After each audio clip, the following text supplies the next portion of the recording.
योग नमस्कार से आप अपनी रीढ़ को फिर से दुरुस्त कर सकते हैं। इसका पूरे शरीर पर चहुमुखी असर होता है।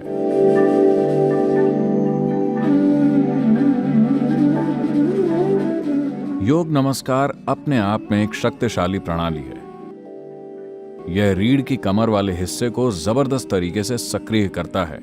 रीढ़ के साथ की मांसपेशियों को मजबूत बनाते हुए उसे इस तरह सुदृढ़ करता है कि उम्र बढ़ने के साथ रीढ़ कमजोर ना हो। रीढ़ में कमजोरी आने से तांत्रिकाओं में चुभन होती है। अगर पहले से नुकसान शुरू हो चुका है तो योग नमस्कार से आप अपनी रीढ़ को फिर से दुरुस्त कर सकते हैं। इसका पूरे शरीर पर चहुमुखी असर होता है। योग नमस्कार अपने आप में एक बहुत सरल और संपूर्ण प्रक्रिया है। योग नमस्कार का अभ्यास करने के लिए आपको हल्के पेट होना चाहिए। इसका मतलब है कि खाना खाने के बाद आप करीब 1.5 घंटा रुकें। अब हम योग नमस्कार सीखेंगे। इस अभ्यास में 7 चरण हैं। वो एक पूरे चक्र का प्रदर्शन करके दिखाएंगे। कृपया ध्यान दें। अपने पैरों को आरामदायक दूरी पर और एक दूसरे से समानांतर या पैरेलल रखकर खड़े हो जाएं। आंखें खुली। अपने सामने एक बिंदु पर ध्यान केंद्रित करें। जब आपका ध्यान स्थिर हो जाए तब अपने हाथों को अपनी छाती के सामने नमस्कार की स्थिति में ले आएं। यह शुरुआती स्थिति है। सांस अंदर लेते हुए अपने हाथों को अपने सिर के ऊपर ले जाएं। सांस बाहर छोड़ते हुए अपने हाथों को नीचे की ओर लाएं, जिससे कि आपकी हथेलियों का निचला हिस्सा आपकी गर्दन के पीछे आ जाए। सांस अंदर लेते हुए अपने हाथों को सीधे ऊपर ले जाएं। सांस बाहर छोड़ते हुए अपने हाथों को अपनी छाती के आगे नीचे की ओर ले जाएं। यह पहला चरण है। आप इसे 2 बार और करें। दूसरा चरण।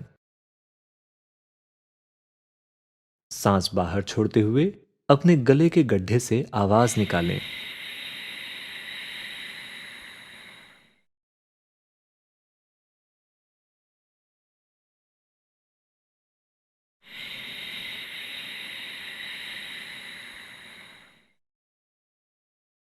तीसरा चरण।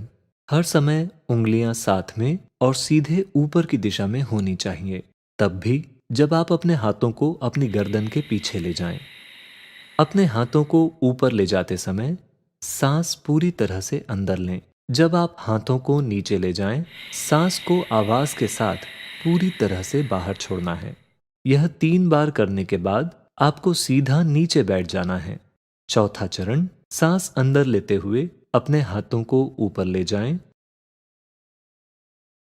सांस बाहर छोड़ते हुए हाथों को नीचे गर्दन के पीछे ले जाएं। सांस अंदर लेते हुए हाथों को ऊपर ले जाएं। सांस बाहर छोड़ते हुए हाथों को अपनी छाती के सामने नीचे की ओर ले आएं। इसके बाद सांस अंदर लेते हुए अपने हाथों को सीधे बाहर की ओर धकेलें। उंगलियां बाहर की दिशा में होनी चाहिए। सांस बाहर छोड़ते हुए आवाज निकालते हुए अपने हाथों को अपनी छाती की ओर ले आएं। यह 3 बार करें। पांचवा चरण। सांस अंदर लेते हुए अपने हाथों को ऊपर ले जाएं और सांस बाहर छोड़ते हुए हाथों को अपनी गर्दन के पीछे नीचे ले जाएं।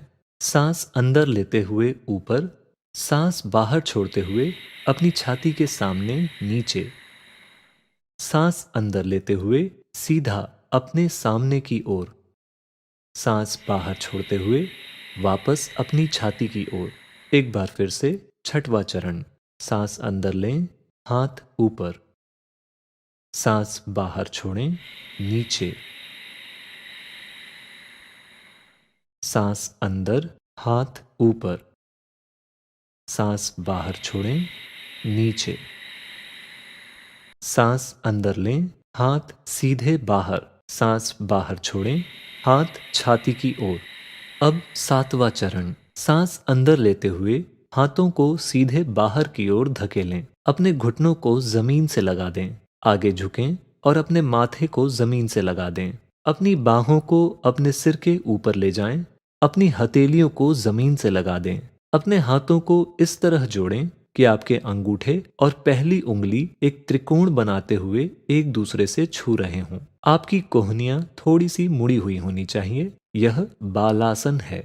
यहाँ पर तब तक रुकें जब तक आपकी सांसें स्थिर न हो जाएं, या फिर कम से कम 2 मिनट तक रुकें। फिर धीरे से खड़े हो जाएं और शुरुआती स्थिति में वापस आ जाएं। यह योग नमस्कार का एक चक्र है।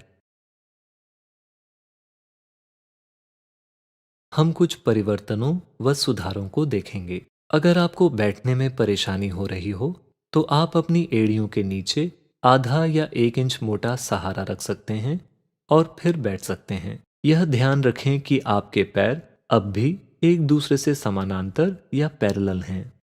अपनी हथेलियों को सिर के पीछे ले जाते समय इस बात का ध्यान रखें कि हथेलियां पीछे की ओर न मुड़ें। उंगलियां सीधे ऊपर की ओर होनी चाहिए। सिर नीचे की ओर झुक सकता है। सिर सीधा होना चाहिए। हाथों को बहुत जल्दी और बिना ध्यान दिए ऊपर नीचे न ले जाएं। ऊपर और नीचे जाते समय बाहों में थोड़ा सा खिंचाव होना चाहिए।